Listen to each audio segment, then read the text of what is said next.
আসসালামু আলাইকুম everyone, welcome to my channel. আজকে আমি আপনাদের জন্য নিয়ে আসছি খুবই মজাদার সুস্বাদু চুই পিঠার রেসিপি। এই চুই পিঠাটা খেতে কিন্তু দারুণ মজা। দেখে নিন প্রস্তুত প্রণালী। চুই পিঠা তৈরি করার জন্য এখানে আমি নিয়ে নিয়েছি শুকনো চালের গুঁড়ো। আপনারা ভিজা চালের গুঁড়ো দিয়ে তৈরি করতে পারেন। আমি এখানে নিয়েছি শুকনো চালের গুঁড়ো 2 কাপ, সাথে দিয়ে দিচ্ছি 1 কাপ ময়দা। ময়দাটার সাথে আমি চালের গুঁড়োটাকে ভালোভাবে মিক্স করে নিয়েছি। এখানে আমি দিয়ে দিচ্ছি পরিমাণ মতো পানি, দিয়ে দিচ্ছি স্বাদ মতো লবণ। লবণটা দিয়ে আমি কিছুক্ষণ ঢাকনা দিয়ে ঢেকে রেখে দিয়েছি পানিটা বলক আসার জন্য। আর এই তো পানিটা বলক চলে আসছে। এখন আমি দিয়ে দিচ্ছি মিক্স করে রাখা চালের গুঁড়োটা, দিয়ে আমি এভাবে মাঝখানে একটু ফাঁকা করে দিচ্ছি। যেহেতু শুকনো চালের গুঁড়ো, পানির ভাপে চালের গুঁড়োটা ভালোভাবে সিদ্ধ হয়ে যাবে আর ডোটাও খুব সুন্দর হবে। আর এই তো এখন আমি চালের গুঁড়াটাকে পানির সাথে ভালোভাবে মিক্স করে নিচ্ছি। ডোটা একদম রেডি। এখন আমি এটাকে নামিয়ে নিব। নামিয়ে নিয়ে হালকা গরম থাকা অবস্থায় আমি চালের গুঁড়ার এই ময়দাটাকে ভালোভাবে মথে নিব। দেখুন এভাবে একটু গরম থাকা অবস্থায় এটাকে ভালোভাবে মথে নিতে হবে। আর এই ডোটা একদম দেখুন কত সুন্দর সফট হয়েছে। এখন আমি এটা থেকে ছোট ছোট লিচি করে নিয়ে এরকম একটু লত পাকিয়ে নিব। এতে দেখুন লতের মতো করে লম্বা লম্বা করে আমি এভাবে পাকিয়ে নিচ্ছি।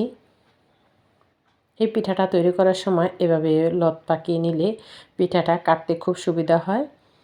দেখুন এভাবে আমি বড় বড় করে লতের মতো করে তৈরি করে নিচ্ছি। নিয়ে এখন আমি পিঠাটা বানিয়ে নিব। এভাবে হাতের এক সাইড দিয়ে আমি এভাবে হাত দিয়ে একটু কেটে এভাবে ঘষা দিলেই এই পিঠাগুলো তৈরি হয়ে যায়। দেখুন পিঠাগুলো এভাবে আমি সবগুলো পিঠা কেটে নিচ্ছি। আর পিঠাগুলো দেখতে মাশাআল্লাহ কত সুন্দর হয়েছে দেখুন। এভাবে খুব সহজেই আপনারা এই চুই পিঠাটা তৈরি করতে পারেন। এভাবে আমি চুই পিঠাগুলো তৈরি করে নিয়েছি। এখন আমি এই চুই পিঠাগুলো রান্না করার জন্য এখানে আমি চুলায় দিয়ে দিচ্ছি কিছুটা চিনি। আমি এই চুই পিঠাটা আজকে ক্যারামেল দিয়ে তৈরি করব, এজন্য আমি ক্যারামেল বানিয়ে নিয়েছি।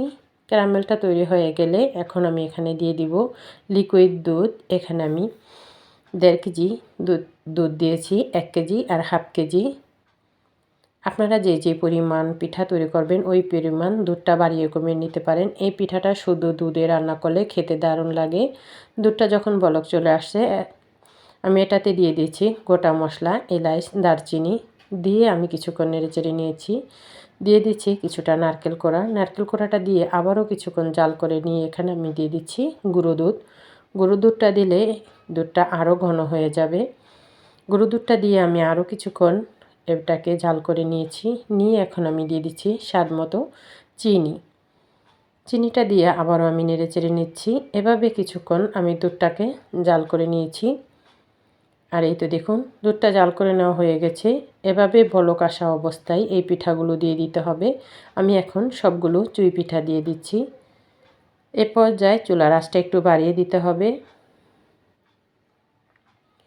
লো আছে পিঠাগুলো রান্না করলে ভেঙে যাওয়ার সম্ভাবনা আছে, এজন্য চুলার আঁচটা বাড়িয়ে দিয়ে দুধটাকে এভাবে বলক দিতে হবে যাতে পিঠাগুলো দ্রুত বলক চলে আসে।